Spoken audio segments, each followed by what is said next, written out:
What's going on, everyone? Jeremy here from the Quartering. Hope you're having an absolutely wonderful day. If you are, make sure you leave a like on this video, and I'd love to see your comments down in the comment section down below. Interesting developing story, including Tim Pool and, 5 times August and a wide variety of other people who have been deplatformed for, of course, political reasons as per usual. This is not the first time that this stuff has happened.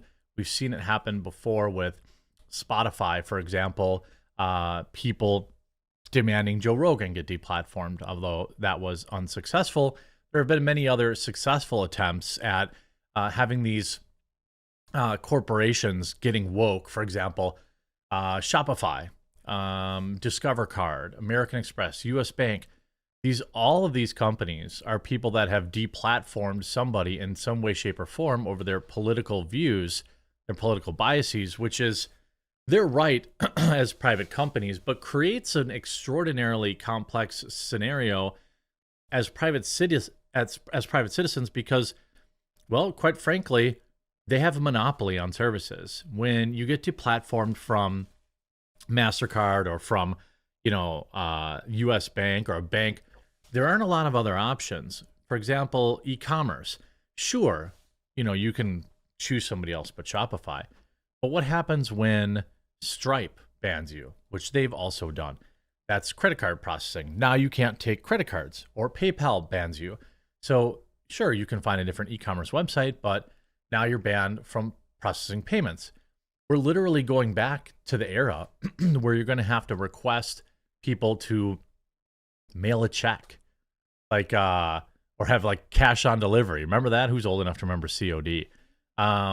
And that's what you're going to have to happen, or you're going to have to build an alternative economy, which isn't easy to do either. There's parallel economy, there's new payment processors out there, but this is a massive uphill battle that we actually need somebody, in my opinion, at the highest levels of government to help incentivize this. Breaking up monopolies is something that I think is good that happens, or helping allow additional competition into this space is good, because these very same systems that allowed Google Play and Apple iTunes to control what apps are available to 95% of the humans on the planet, that's not a good thing. And when you have these choke points that can push people out, block people out, this is what you get. And yesterday, Bandcamp, a lot of people might not know what Bandcamp is, but it's like a distribution website for musicians. For example, podcasts have Podbean. You upload your podcast to one spot, it can go to all sorts of various other places, like an RSS feed for music.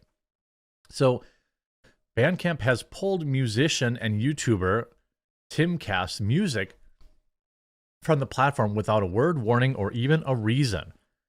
Pool announced a removal on Twitter after being unable to find out why the music had been taken down, and told the Post-Millennial that he was unable to get a single reason from Bandcamp as to why his 3 songs were taken down. Now you see him tweet out yesterday, just 2 days ago, look, our Bandcamp account is gone, still gone, and they haven't responded to to why.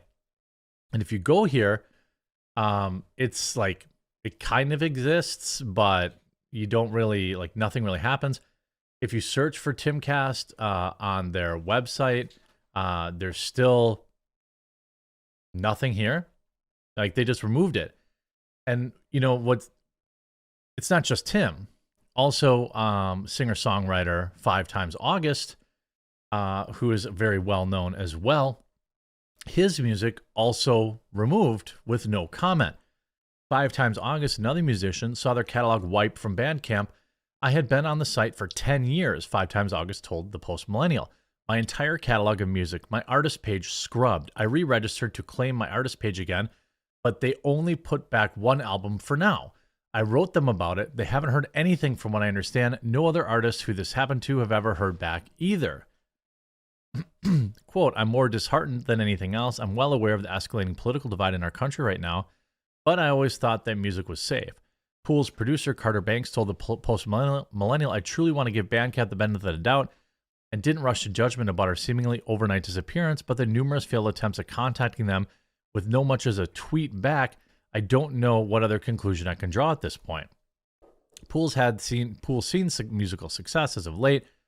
Yeah, I'm not going to get into Tim Pool's music. If you like it, cool. If you don't like it, cool. That's not what this is about.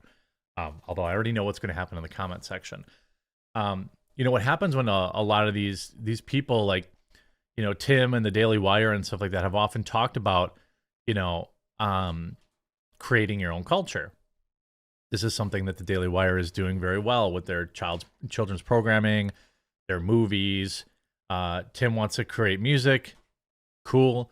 But unfortunately, still, we have a long way to go because a lot of this music or a lot of the platforms that allow us to create have been monopolized by, leftist ideologies and all sorts of stuff like that. You can see here, they're just doing the Lord's work. This happened to me last week, and I've been on the site for 10 years. My entire catalog and followers gone. They didn't write me back either. I signed up again to reclaim my page. It seems like, to me, this is obviously politically motivated. But it seems weird that, like, you see, I hope this is a mistake. I've used Bandcamp for years, and, I'd hate to leave them over nothing, but, Bandcamp doesn't seem to have issued any statements here 55 minutes ago even. You're a bunch of clowns. Here 22 hours ago, Joseph Arthur wrote, so Bandcamp wants artists to invest time and energy into the platform and then decide on a whim whether or not to remove their content without warning based on politics. How do we keep using them under these stipulations and have anything resembling art? And this is Bandcamp actually blocking them. So you see now confirmation over, happening over the past day or so, where 5 Times August actually was blocked by Bandcamp. And you see, and equitably, Bandcamp means they'll delete your page without warning and block you if you ask them why. You see, directly connect artists with their fans and make it easy for the fans to support artists equitably so that they can keep making music. It's absolutely insane, too. And you see here, they removed my page, too, without warning. They did the same thing to Timcast. No response from artists for support and no explanation on top of that.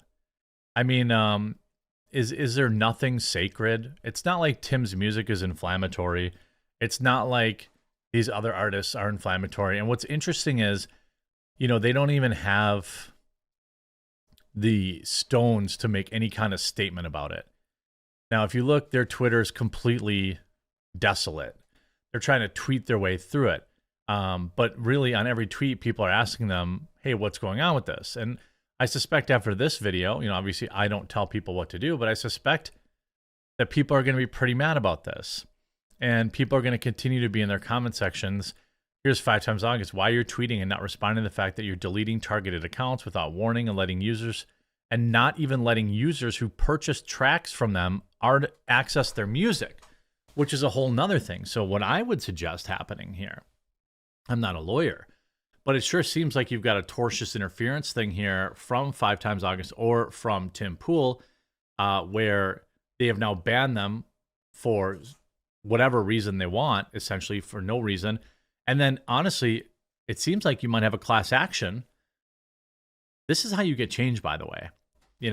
I'm not a lawyer, so maybe I'm just totally off my rocker here, but let's say hypothetically, Tim probably has thousands of purchases, tens of thousands of customers from Bandcamp, and so does 5 Times August.